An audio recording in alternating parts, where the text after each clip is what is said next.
Il y a quelque chose de très curieux. Déjà je reconnais que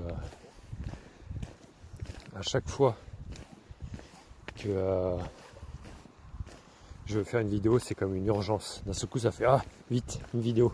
Il faut que je dise quelque chose. Et en plus, à chaque fois, c'est genre ça fait un moment que j'ai pas. Merde, j'ai marché une flaque. J'ai pas fait une vidéo. Toujours très étonnant et je suis très heureux de voir qu'à chaque fois, je laisse poser. Je réfléchis pas sur le schedule de quand est-ce que je dois faire des vidéos ou pas. Juste j'en fais quand je dois en faire quoi. Enfin je la fais quand j'ai envie de la faire. Il y a quelque chose de très fascinant avec ce truc de tu auras jamais plus de satisfaction que maintenant dans ce qui est. Et pourtant, parce que ça dépend des plans en fait, c'est ça, c'est le plan humain.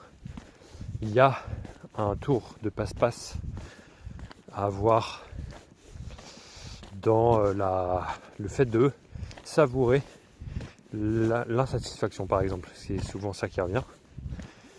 Par exemple, je me dis souvent en ce moment que en fait quand je sais pas quoi faire et que ça m'ennuie de pas savoir quoi faire, et ben en fait je me dis juste que c'est parce que plus profondément ça a envie de goûter maintenant et donc de goûter l'insatisfaction. Et c'est dans l'insatisfaction et comme on dit c'est dans l'ennui que les enfants ils stimulent leur créativité.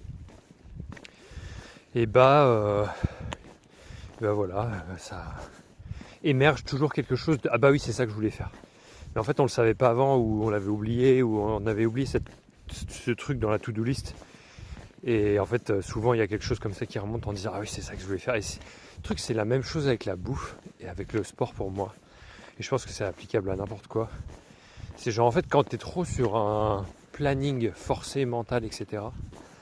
T'oublies. Et de toute façon c'est pour ça qu'à un moment donné ça devient un stale en anglais, c'est genre rance. Ça commence à faire chier et tout.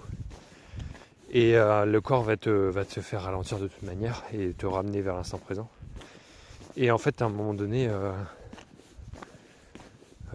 en fait tu vas revenir à ça pour pouvoir faire réémerger. Par exemple moi j'ai beaucoup d'habitudes avec la nourriture. Et là par exemple je sentis ce soir que mon corps il avait plus envie de manger de salade. Il saturait, voilà, ça sature de fibres végétales pour un temps. Et en fait c'est marrant parce que du coup moi je me dis voilà, ce qu'il y avait comme mécanisme c'était vraiment je dois manger les fibres en premier, ensuite les glucides, ensuite les protéines, ensuite le dessert. Et que globalement c'est de manière générale une bonne règle pour manger mais pas obligatoire non plus.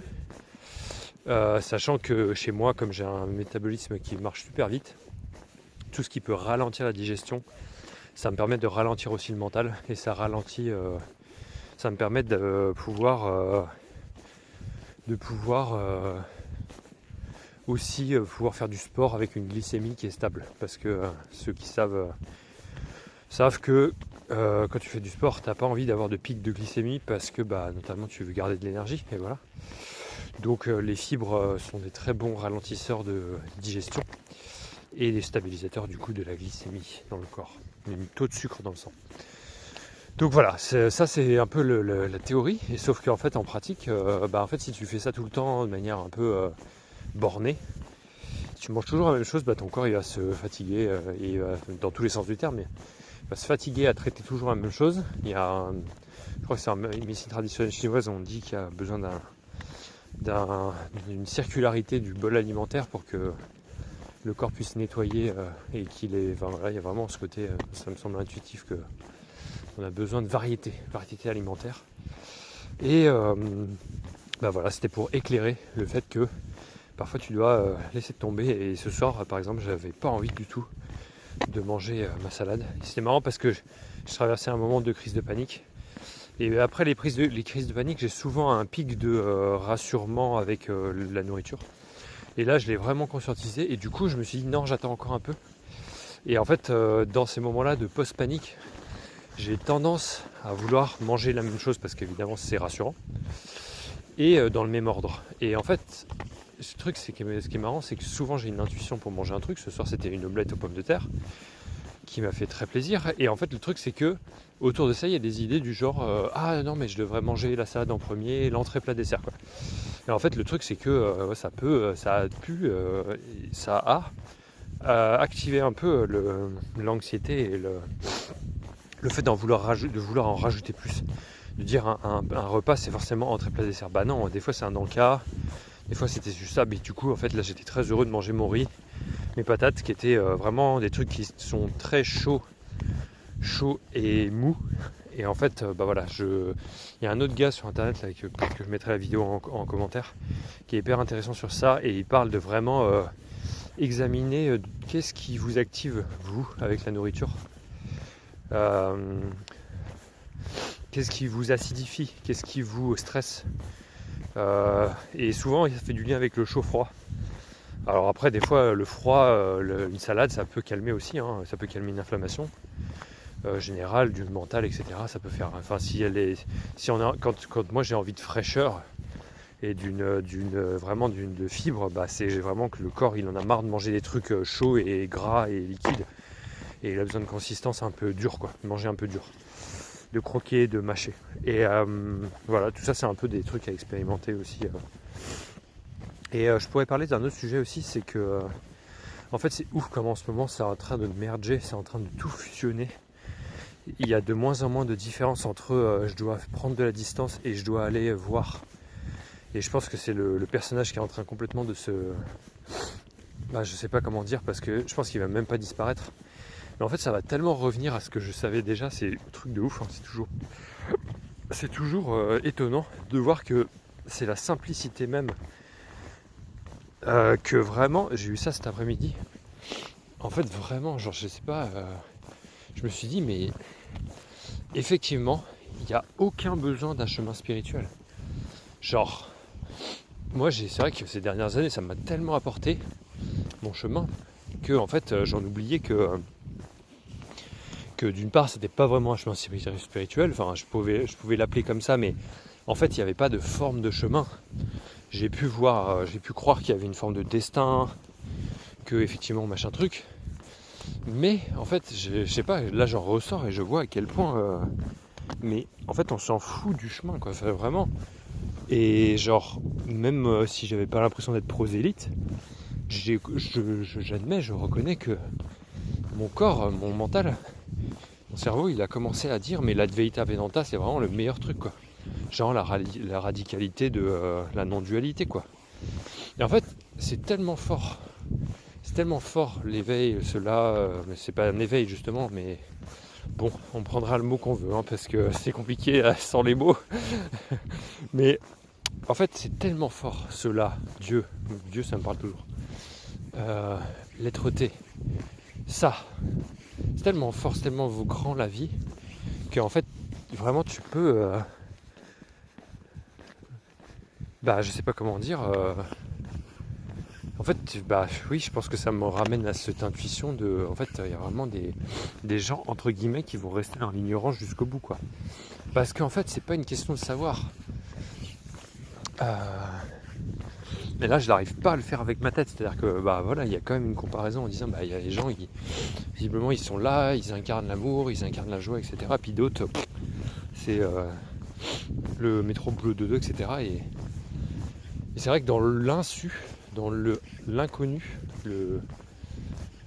vraiment ce qui ne se sait pas, etc., ceux-là, encore une fois, en fait, c'est vrai qu'intuitivement, tu peux complètement laisser les gens tels quels, quoi, qu'il n'y a pas à chercher à les changer. Parce que, encore une fois, moi, quand je regarde les débats argumentatifs, je trouve que celui qui a raison, c'est celui qui arrive à lâcher prise le plus vite possible, quoi. Il y a un truc comme ça de... Ok, ça dérange qui, en fait? Voilà. Est-ce que ça te dérange toi, ou est-ce que ça te dérange l'autre, ou est-ce que ça dérange personne, parce que parfois ça dérange personne. Mais qui est-ce que ça dérange de faire le constat, le monde tel qu'il est, etc. Est-ce que toi t'es ok avec la sensation que ça te dérange, tu vois? Genre vraiment ce côté... Est-ce que tu peux rester avec ça et genre laisser faire? Parce que moi c'est ça que j'ai constaté, notamment avec mes parents, avec qui ça peut être très compliqué, beaucoup de résistance, etc. C'est vraiment maintenant, voilà, je laisse faire en particulier ce qui se passe dans mon corps, parce qu'en fait c'est toujours lié à ce que tu ressens dans ton corps. C'est genre ce que tu évalues par rapport aux autres est lié à ce que tu ressens dans ton corps, quoi, dans ton champ de conscience. Et donc le plus rapide c'est juste de laisser faire, quoi, d'être juste présent avec qui tu es.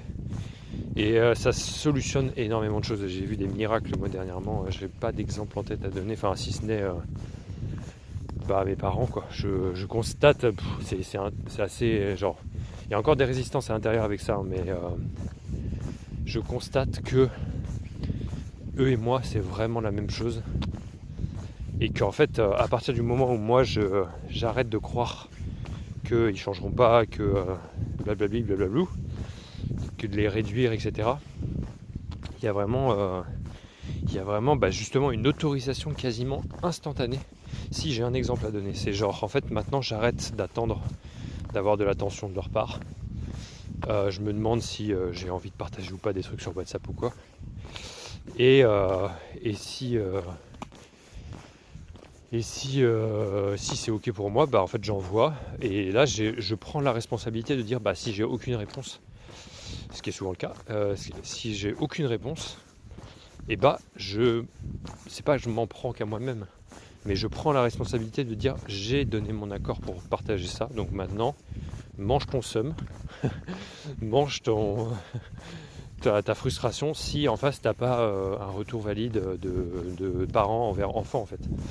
Et c'est vrai que dernièrement je me suis dit mais c'est vrai que vraiment alors il n'y a aucune blâme là-dessus, aucune honte, il y en a mais on s'en fout, c'est pas grave,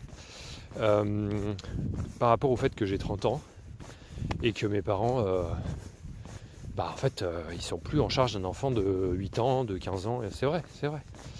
Et donc du coup par rapport à ça, de manger un peu la gêne que ça occasionne, parce que je suis en mode ok, c'est vrai que j'admets voilà, de plus en plus. Et c'est vrai que l'admission, la reconnaissance, c'est ça le plus fort et le plus responsabilisant, le plus empuissantant. C'est quand tu es capable de vraiment assumer, quoi, vraiment dire c'est pas assumer compliqué, c'est assumer, je ressens ça et je douille, genre c'est dur d'avoir honte de se dire qu'on attend toujours l'amour de ses parents quand on a 30, 40, 50, 60 ans, même quand ils sont morts, des fois on attend toujours, je pense, puisque justement on attend d'une incarnation qu'on a à l'intérieur de nous.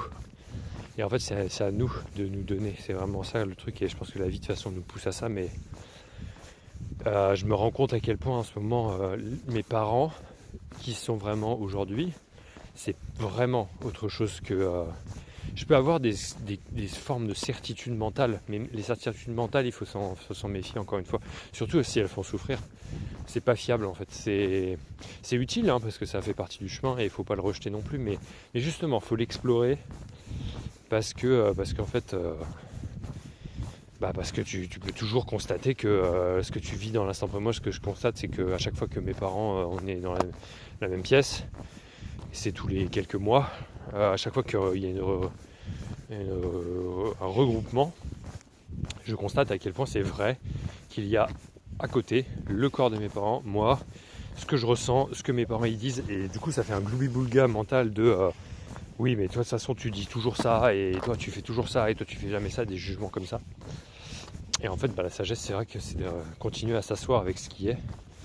Et moi, ce que je peux partager par rapport à ça, c'est vraiment la peur de ne pas pouvoir rester en silence, quoi, de ne pas pouvoir constater ce qui est dans mon corps. Et c'est vrai que cet après-midi, là, quand j'ai traversé un peu de la panique, de la dissociation interne, il y a vraiment ce truc-là, quoi. C'est vraiment, je pense que c'est lié à de la peur de ne pas pouvoir être juste en conscience et de ressentir ce qui est avec moi, ce qui est une peur très profonde, parce que je pense que c'est lié à cet endroit de l'identification et de la création du personnage, quoi. T'arrives dans cette vie, t'es béatitude, globalement tu t'en fous, tu vois, vraiment tu es. Et là on te demande de jouer un rôle et à certains endroits ça peut au niveau du corps créer cette dissociation qui est jamais une dissociation absolue, mais quand même psychologiquement ça crée vraiment des désordres et ça secoue, hein. Moi je vois comment ça m'a secoué nerveusement au niveau du système nerveux, et ça aussi c'est à prendre en soin, mais oui c'est à ce niveau là de en fait Moi, mes parents, ils ont attendu que je fasse partie du monde, tu vois. Après, je pense que c'est aussi normal, tu vois, mais bah ouais, moi, c'est vrai que il y a vraiment ce sentiment de détour, quoi. Il y a vraiment ce côté, bah, je pense que j'aurais pu vivre. Tu me diras, en fait, c'est ça qui est intéressant, c'est que moi, j'associe l'identification à des crises de panique, enfin, entre autres, hein. Mais dans cette histoire du personnage, là, il y a eu ça. Et en fait, je pense que quand tu regardes Ama, quand tu regardes d'autres personnes, en fait, tu peux avoir totalement.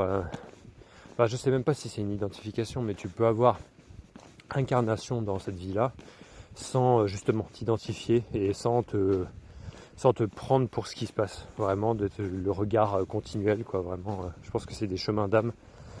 Voilà. Et en même temps, bah, je sais pas comment je peux le dire, mais ici, ça joue à ça aussi, puisque bah, je suis quand même pas si vieux et ça réalise que en fait, c'est mieux de vivre sans trop intervenir au niveau des formes, quoi.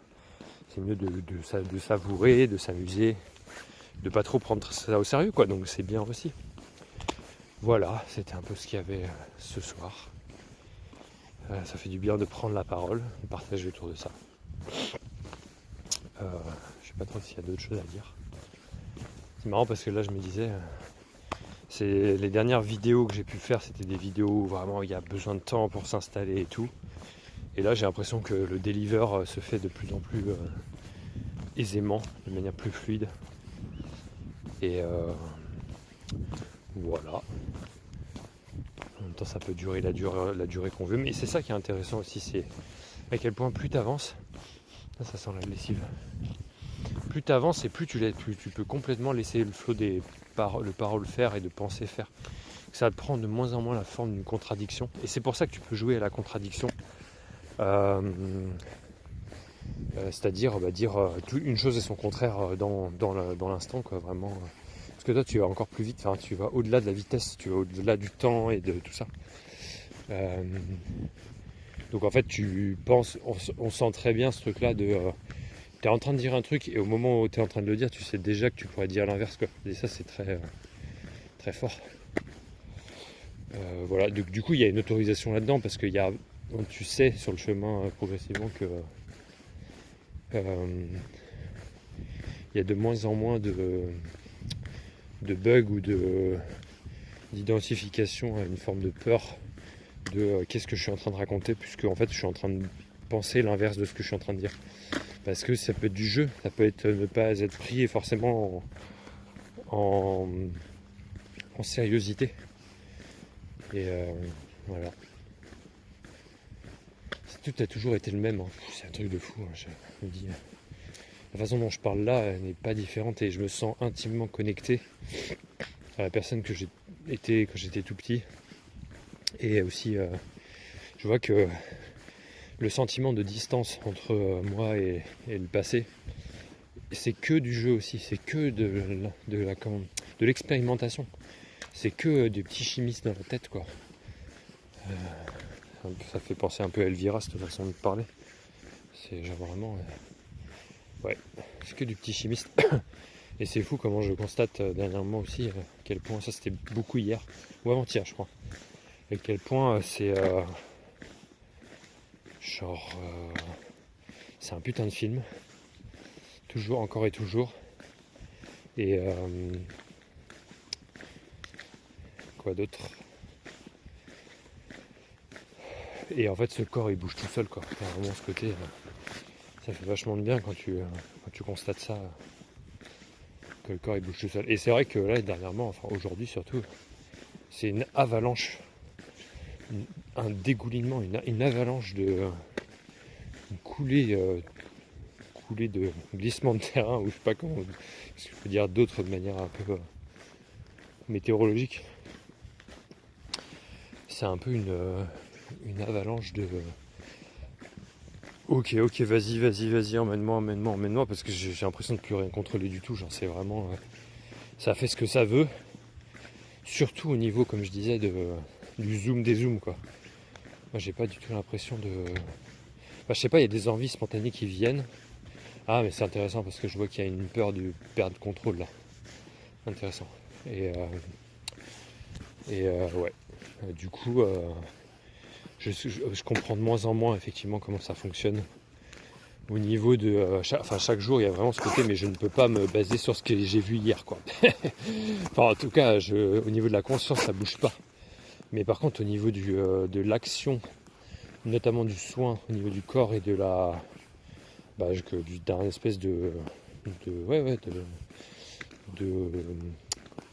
comment dire, j'ai pas trouvé encore le mot idéal pour ça, mais une forme de restauration. Une restauration du système nerveux de manière plus calme. C'est-à-dire que je sais que là, j'ai des paniques et des trucs assez intenses parce que je me sens de plus en plus en sécurité. Donc en fait, tout remonte. Tout est proposé là où avant, ça n'a pas pu être vécu jusqu'au bout.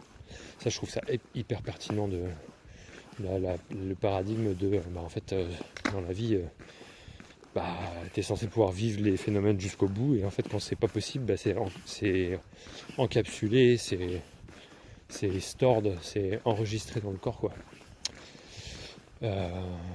Voilà. Et du coup que en fait c'est censé, je vois ça comme ça pour moi en tout cas. C'est vraiment entendu, c'est logique, c'est normal que en fait tu passes par cette phase d'ignorance, de vraiment d'oubli de toi-même et tout. Parce que ça évidemment, tout ce que j'ai vécu dans le corps, dans la phase de l'ignorance animique, on va dire, je sais pas, je me dis le processus de soins psychologiques, il va dans le même sens que celui de l'agrandissement de la conscience, on pourrait dire ça comme ça, ou de la conscientisation, ou de la réalisation du soi. Mais c'est ce que je veux dire, c'est que moi je ne me voyais pas du tout étant enfant ou adolescent, ou même jeune adulte, parce que c'est à partir de 25 ans que ça a commencé à se retourner, que j'ai commencé à me poser des questions et tout. Mais avant ça, je ne vois pas comment est-ce que j'aurais pu vivre ça en conscience, en fait, tout simplement. Parce qu'il n'y avait pas cette recherche.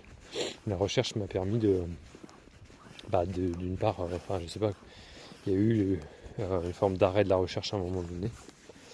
Et en même temps, avant ça même, il y a eu...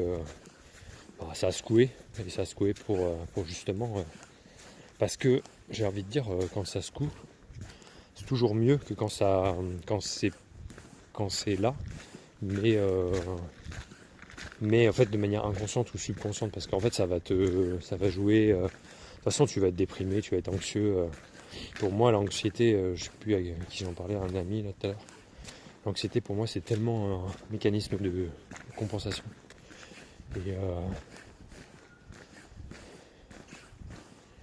Et qu'en fait du coup ça cache d'autres trucs. Moi je me rends compte à quel point de m'être posé avec l'anxiété, ça a fait remonter plein de trucs émotionnels et au niveau du système nerveux. Donc voilà, je me dis ça doit être comme ça de toute façon. Voilà, je vais en rester là.